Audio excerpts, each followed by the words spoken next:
저는 이 로마서를 시작하면서 제목을 붙여봤습니다. 은혜와 진리의 사도 바울의 로마로 보내진 러브레터라는 제목을 붙여보았습니다. 정말 이 로마서는 한 장의 러브레터는 분명합니다.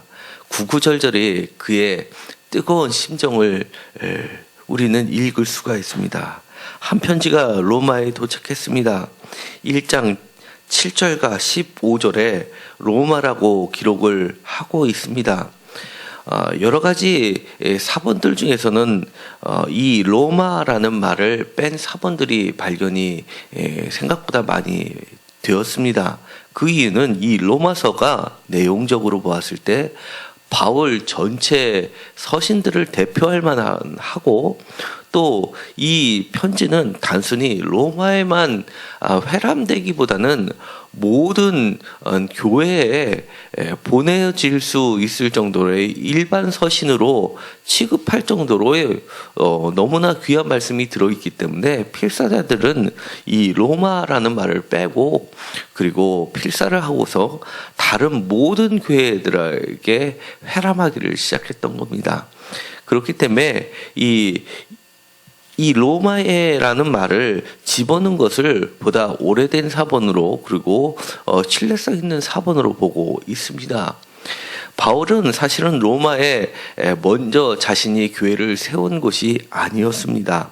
그리고 이 로마서를 보면 서두에 교회에 다른 편지를 보내는 것처럼 교회라는 말이 들어가 있지 않고 마치 각 개인에게 편지를 보내는 것처럼 되어 있습니다. 그런 걸로 보아서는 이 로마서를 쓸 당시에 이 로마에는 그렇게 뚜렷하게 회당하고 유대교에 회당하고 비교했을 때 교회라고 부르기에는 조직이 그렇게 잘 갖춰지지 않은 매우 어린 수준의 교회라고 한다고 하기보다는 가정교회 정도의 수준의 형제들이 조직되어 있었다는 것을 보게 됩니다. 조직이 갖춰졌다고 보기에는 너무나 미미한 수준이었음을 우리는 보게 됩니다. 이 초대교회 예루살렘 교회의 세 기둥이라고 할 수 있는 이 야고보 주의 형제 야고보와 베드로와 요한 중에서 베드로의 이름으로 쓰여진 베드로전서 5장 13절에는 바벨론이란 말이 나오게 됩니다. 그런데 이 바벨론은 전통적으로 로마 교회를 지칭합니다. 그렇기 때문에 이 예루살렘 교회의 세 기둥 중 한 명이 이들을 바벨론이라고 칭하면서 매우 부정적으로 표현했던 것과는 다르게 사도 바울은 이 로마 교회를 로마에라고 부르면서 매우 친근하게 그들을 부르고 있습니다. 이 가정교회라고 할 수 있는 근거 중에 하나가 바로 1장 7절에 있는 말씀입니다. 로마에서 하나님의 사랑하심을 받고 성도로 부르심을 받은 모든 자에게라고 하면서 이것은 어떤 조직체를 겨냥했다라기보다도 개인 또는 복수의 개인들을 구체적으로 언급함으로써 이것이 어떤 조직보다는 매우 시작 단계에 있는 공동체, 신앙 공동체에게 보내졌다는 것을 알 수가 있게 됩니다. 그런데 이 발신자를 보면 편지는 보통 발신자와 수신자가 있게 되는데 이 발신자를 밝히는 부분에 있어서 이 사도 바울은 이렇게 이야기합니다. 사도 바울은이라고 지칭하는 것보다도 스스로를 예수 그리스도의 종이라고 언급을 하고 있습니다. 여기 종이라는 뜻은 원어로는 둘로스라고 합니다. 그래서 우리가 흔히 교회에서 찬양단을 둘로스 찬양단이라는 이름들을 많이 하게 되는데 이 종이라는 뜻의 이 둘로스는 그야말로 노예를 지칭합니다. 통상적으로 우리가 주의 사자들 또는 주의 종 이렇게 부를 때 이 종이라는 의미는 구약에서 종이라는 의미하고 조금 의미가 달라지게 됩니다. 예를 들어서 구약에서 하나님의 종이라고 부를 때 이 종은 헬라어로 하면 70인역에서는 파이스라는 단어를 씁니다. 그러면서 이 종이라는 단어를 붙인 사람들이 아브라함, 모세, 다윗 이렇게 아주 우리 모두가 누구나 알 수 있는 매우 높은 수준의 사람들을, 그리고 하나님과의 매우 가까운 관계를 가진 굉장히 존귀한 타이틀로서 이 파이스 종이란 명칭을 사용했습니다. 그런데 바울은 그 파이스라는 단어를 쓰지 않고 그야말로 노예라는 단어를 사용해서 종이라고 표현하고 있는 겁니다. 이 둘로스라는 단어를 대표적으로 쓴 분은 예수 그리스도에 대한 찬양시가 들어가 있는 빌립보서 2장 7절입니다. 빌립보서 2장 7절에 보면 예수 그리스도가 본체는 하나님과 동등되시지만 그 하나님과 동등됨을 취하지 않고 종의 모양으로 자기 자신을 낮추시면서 사람의 모양으로 죽기까지 복종하셨다라고 하는 것이 바로 그때 사용한 것이 종의 모양, 종의 형체라고 할 때 둘로스를 사용하고 있다는 겁니다. 물론 예수님께서도 하나님께서 예수님을 부르실 때 이 둘로스라는 단어를 쓴 것은 아니고 파이스라는 단어를 쓰셨습니다. 예를 들어서 이는 내 사랑하는 자다라고 할 때는 내 기뻐하시는 자다, 내 사랑하는 자다라고 하나님께서 직접 예수님을 부르실 때는 그때는 파이스를 썼지만 예수님 시대 이후로 사도들은 특별히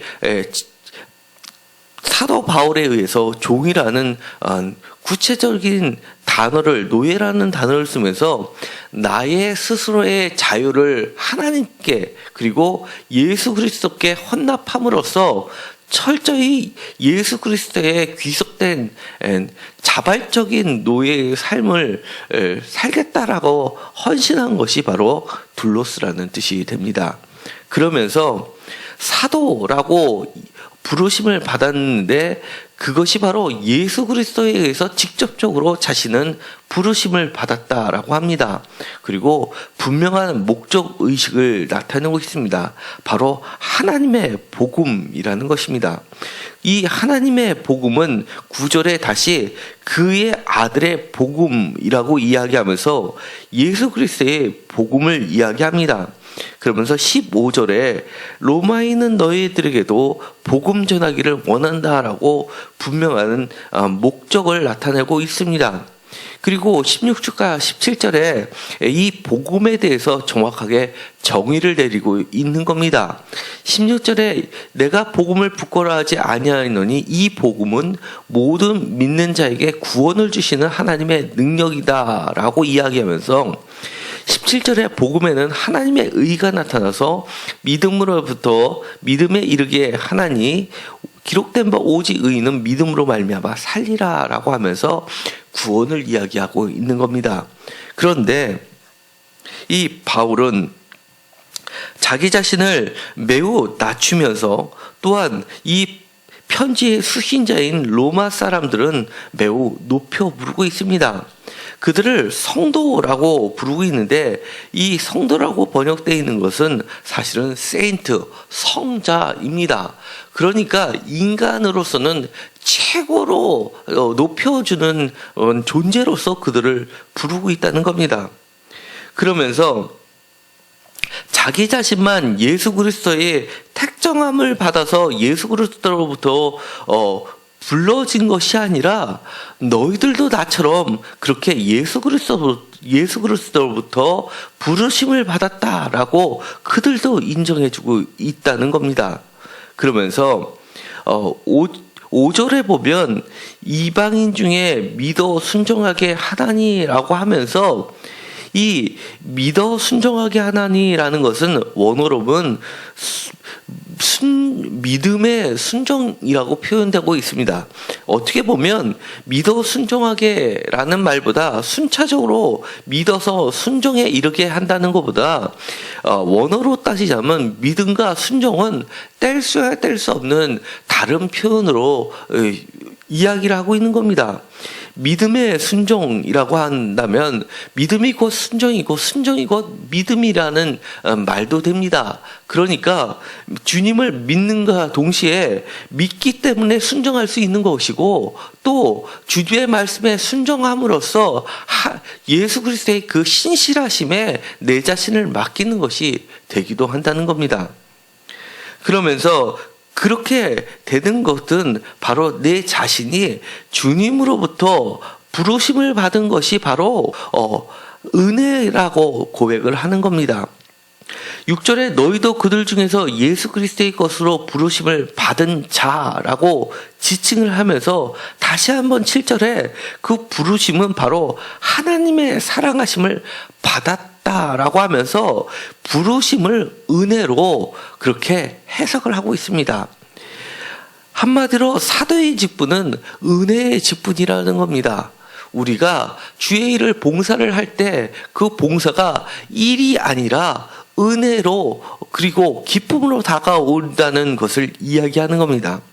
철저히 은혜를 경험했기 때문에 그 직분이 너무 귀하기 때문에 어떠한 사도로서의 권위를 모두 내려놓고 내가 스스로 예수 그리스도의 종일 뿐만 아니라 너희들에게도 내가 노예처럼 그러한 존재로 섬길 수 있음을 고백하는 귀한 말씀입니다. 이 은혜라는 말은 이 단순히 여기에만 나온 게 아니라 정말 이 로마에 보내는 사랑의 편지 가운데 구구절절이 들어가 있습니다. 예를 들어서 로마서 1장 5절을 뿐만 아니라 4장 4절, 11장 5절, 15장 16절에서도 내가 은혜로 직분을 받았다라고 부르심을 받았다라고 고백을 하고 있습니다. 로마서 1장 7절에도 이렇게 표현합니다. 로마에서 하나님의 사랑하심을 받고 성도로 부르심을 받은 모든 자에게 하나님 우리 아버지와 주 예수 그리스도로부터 은혜와 평강이 있기를 원한다라고 이야기합니다. 그리고 로마서 3장 24절에는 이렇게 이야기합니다. 그리스도 예수 안에 있는 속량으로 말미암아 하나님의 은혜로 값없이 의롭다 하심을 얻은 자라고 하면서 우리가 예수 그리스도로부터 은혜로 하나님으로부터 은혜로 값없이 그렇게 속량함을 받은 자라고 이야기하는 겁니다. 그래서 자신이 이렇게 일하는 것, 사도로서 일하는 것이 은혜를 떠나서는 이야기할 수 없음을 로마서 4장 4절에는 이렇게 표현합니다.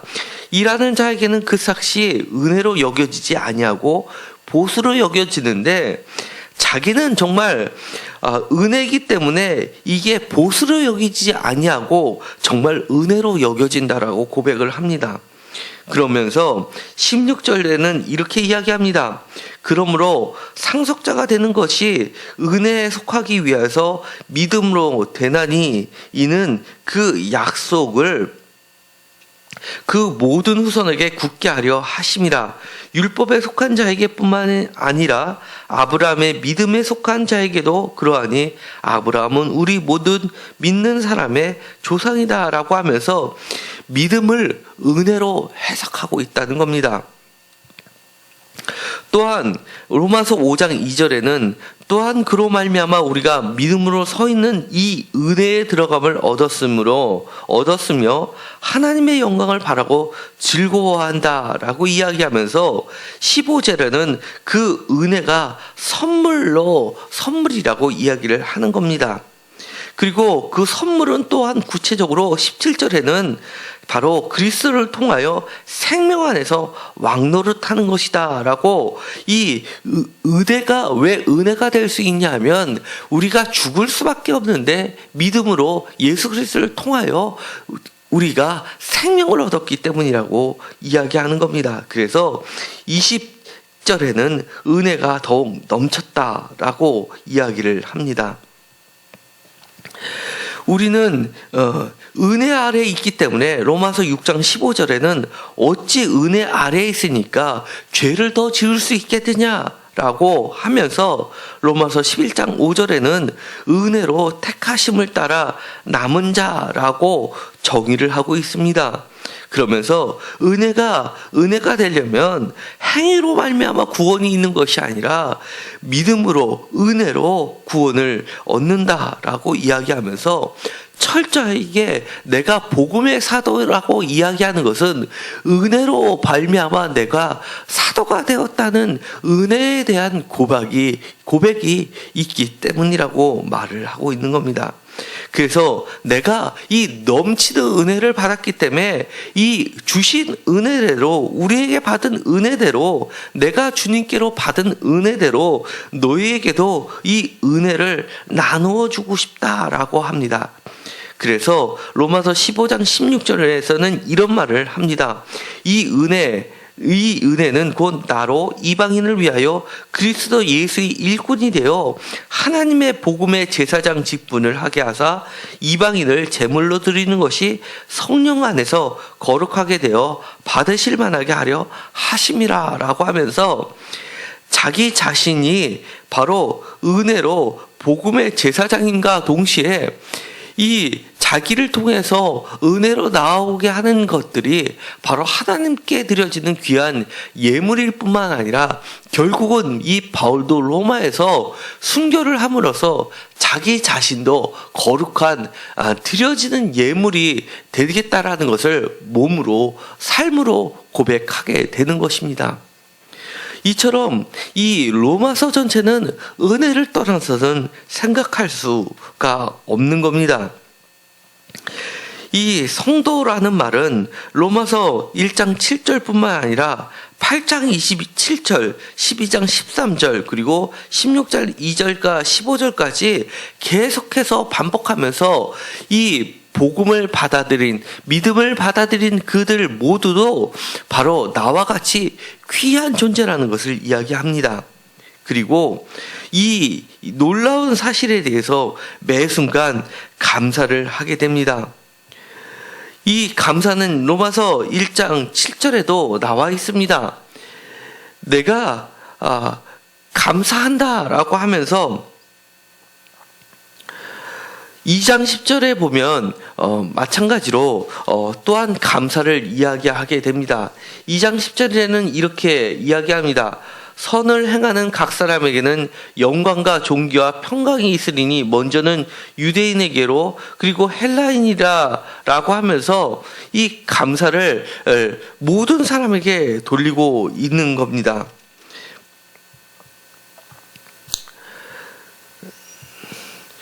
로마서 1장 8절에는 구체적으로 이 감사함을 고백하고 있습니다. 내 하나님께 감사함은 너희 믿음이 온 세상에 전파됨이로다 라고 하면서 이 내가 비록 너희들을 세우지는 않았지만 너희들의 믿음이 어떻게 전달되었는지는 모르지만 내가 다른 사람을 통해서 너희들의 믿음의 소식을 전해 들었던 것이 너무 감사하고 또한 이 편지를 통해서 다시금 믿음의 교제를 하게 됨으로써 내가 너희들에게 나아갈 길을 얻게 되고 최종적으로는 너희들의 도움을 통해서 내가 또 다른 곳 바로 서머나 그러니까 또 다른 곳 스페인까지 복음을 전하게 되기를 소망한다라고까지 이야기를 합니다. 그리고 이 감사는 로마서 7장 25절을 보면 우리 주 예수 그리스도로 말미암아 하나님께 감사한다라고 하면서 이 감사를 끊임없이 이야기를 하게 됩니다. 그리고 이 감사는 나에게만 거치는 것이 아니라 너희들에게도 하는 감사가 됩니다. 로마서의 목적을 분명하게 나타내고 있습니다. 예를 들어서 11절부터 13절까지는 이 감사함으로 그들에게 기도를 쉬지 않게 하면서 분명하게 이 감사의 목적들이 나타나게 되는데 11절에 보면 먼저 이렇게 이야기합니다. 내가 너희 보기를 간절히 원하는 것은 어떠한 신령한 은혜를 너희에게 나누어 주사 너희를 견고하게 함이요 라고 하면서 너희를 견고하게 한다는 것이 첫 번째 목적이고, 두 번째 12절에 이는 곧 내가 너희 가운데 너희와 나의 믿음으로 말미암아 피차 아니함을 얻으려 하는 것이다 라고 하면서, 믿음으로 말미암아 나뿐만 아니라 서로 너와 내가 함께 아니함을 얻는 것이 두 번째 목적이라고 하는 겁니다.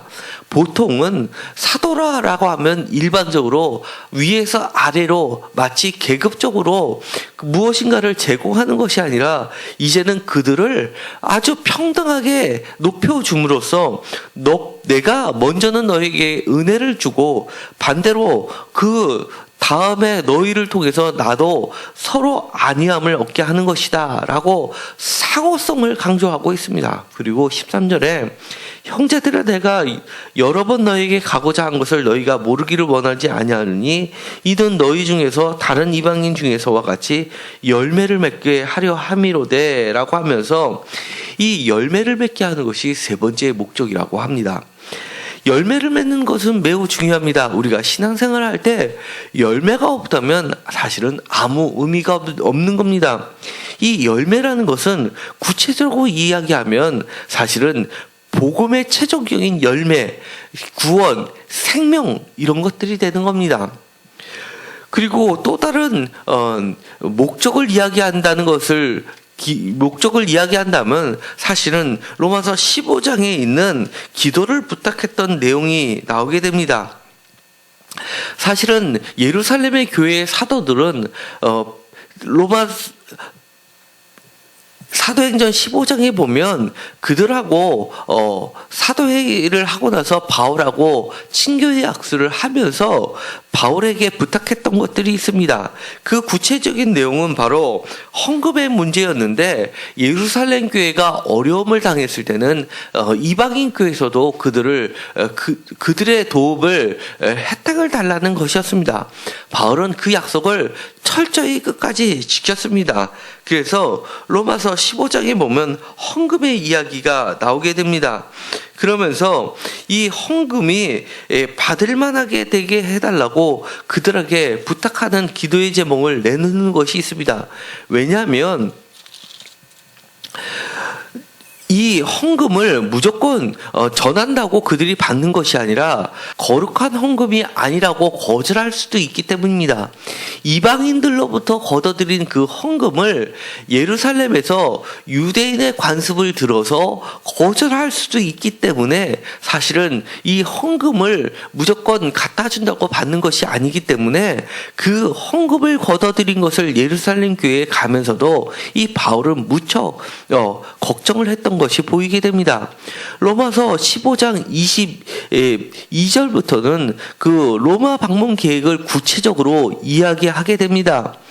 예를 들어서 25절을 보면, 그러나 이제는 내가 성도를 섬기는 일로 예루살렘에 가노니 이든 마게도냐와 아가야 사람들이 예루살렘 성도 중 가난한 자들 위하여 기쁘게 얼마를 연보하였습니다 라고 하면서 구체적으로 마게도냐 교회, 예를 들어서 빌립보 교회, 마게도니아 교회를 이야기하고, 아가야 사람들이라는 것은 대표적으로 고린도 교회를 이야기하는 겁니다.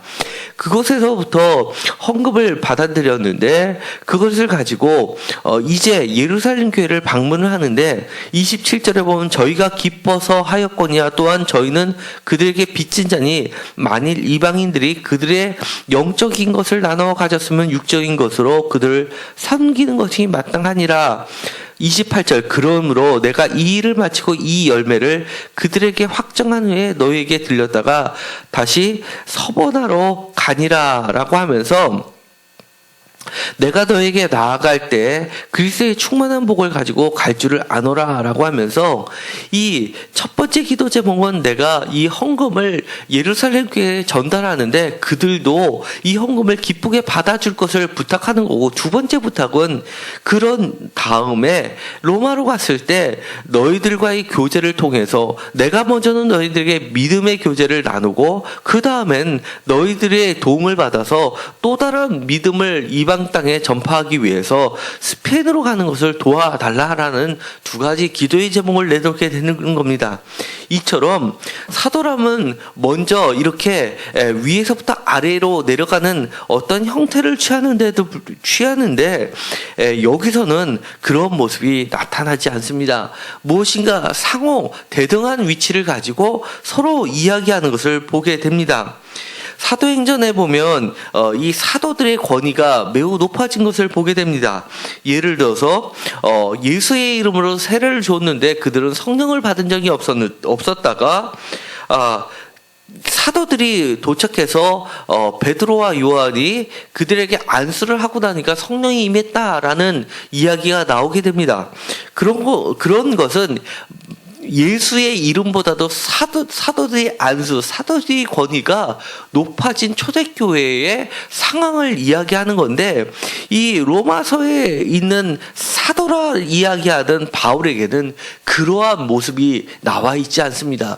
철저하게 자기는 예수 그리스도보다 높아질 수도 없고 예수 그리스도 이름 안에 있는 예수 그리스도에게 속한 종으로서, 노예로서 자기 자신을 드러내고 있을 뿐만 아니라 상대방을 나는 노예이지만 너희들은 세인트, 성자라고 하면서 그들을 높여주는 참된 빚진 자로서의 모습을 보여주고 있다는 겁니다. 그러면서 이 로마서에 보내는 이 편지는 우리들에게 많은 시사점을 나타내고 있습니다. 우리가 이렇게 성도들과의 교제를 하는 그것은 우선적으로 믿음의 교제인 겁니다. 그리고 이 믿음의 교제를 할 때 먼저 선 자의 태도는 바로 사도 바울처럼 은혜로 빚진 자의 심정을 가지고 있어야 된다는 걸 이야기하는 겁니다. 그리고 끊임없이 은혜를 알기 때문에 내가 감사가 넘쳐나게 되고 그 감사로 상대방을 이렇게 11절에 보는 것처럼 은사를 나눠주면서 내가 높아지는 것이 아니라 그들을 견고히 세워주는 게, 다른 사람들을 세워주는 것이 목적이 되어야 된다는 것을 이야기합니다. 그리고 또 나와 그들 사이에 어떤 계급적 상하 구조가 있는 것이 아니라 마치 지금 내가 말씀을 전하는 자라서 말씀을 듣는 성도님들보다 높은 것이 아니라 나는 말씀을 맡은 자이기 때문에 빚진 자의 심정으로 여러분들께 말씀을 나누지만 결코 내가 성도들보다 높은 자가 아니라 이렇게 서로 저도 말씀을 나누고 말씀을 받은 여러분들도 믿음 안에서 그 말씀 안에서 성장하는 것을 보고 저도 안위함을 느끼고 서로 피차 상호 교제를 이루는 그런 관계를 이야기하는 겁니다. 그리고 세 번째는 이 모든 것 가운데서 열매를 이룸으로써 저도 여러분도 최종적인 구원의 완성을 이루는 목적 이외에 다른 어떠한 목적도 없을 때 우리는 참다운 교제를 나눴다라고 할 수 있는 겁니다. 이러한 모습들이야말로 정말 우리가 교회 생활을 할 때, 성도들의 교제를 할 때 반드시 기억해야 될 것입니다. 때로는 우리보다 믿음이 연약한 초신자들이 들어올 때가 있습니다. 그럴 때 그들 앞에 권위자로 나가는 게 아니라 이렇게 바울이 로마에 있는 사람들에게 복음의 편지를 쓰면서 그들을 세워주고 그들의 열매를 맺기 위하여 열심히 일하는 그런 쉬지 않고 기도로 그들을 돕는 자들이 되어야 된다는 것을 이야기합니다. 바울은 그야말로 그들에게 쉬지 않았다라고 이야기합니다. 나의 기도가 항상 있었다고 이야기합니다. 9절에 내가 그의 아들의 복음 안에서 내 심령으로 섬기는 하나님이 나의 증인이 되시거니와 항상 내 기도에 쉬지 않고 너희를 말하였다라고 고백합니다. 우리들은 서로서로를 위해서 정말 항상 쉬지 않고 끊임없이 그렇게 기도하는 존재가 되어야 할 것입니다. 지금 세임교회에서도 세임교회 삼겹줄 기도 회를 이어가고 있습니다. 매일매일 순서를 바꾸면서 기도가 쉬지 않게 돌아가면서 기도를 하고 있습니다. 기도를 받을 뿐만 아니라 기도를 맡은 자를 위해서 기도의 대상이 되는 사람들도 그 사람을 위해서 기도를 하고 있습니다. 서로의 문제들을 놓고 기도를 하고 있습니다.